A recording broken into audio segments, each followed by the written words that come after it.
کیږي ترڅو نومونه منفي حالت ته واړوي او nicht له verb adjective او adverb سره کارول کیږي فعل صفت او قید سره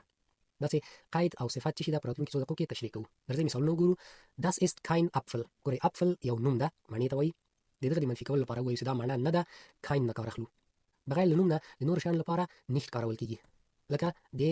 فعل د منفي کولو لپاره ich schlafe nicht زه نه ویده کېږم ich schlafe زه ویده کېږم ich schlafe nicht زه نه ویده کېږم د adjective یا د صفت د منفي کولو لپاره der Film ist nicht gut gut یو صفت ده د دې منفي کولو لپاره nicht کارول کیږي er rennt nicht schnell schnell adverb ده د دې جملې معنا ده هغه تیزې منډې نه وهي rennen منډې وهل او schnell تیزې schnell قید ده قید چې دا د فعل څرنګوالی بیانوي ګوره منډې وهل فعل ده تیزې منډې وهل کرا منډې وهل دا قید څو څرنګوالی بیان کړ دې ته وایي adverb د adverb د منفي کولو لپاره هم nicht نه کار اخلو عمومي او اسانه قاعدې خو همدا وي خو دا ځینې باریکیانې لري چې تاسې باید حتما ورته متوجه اوسئ راځئ لومړی د kein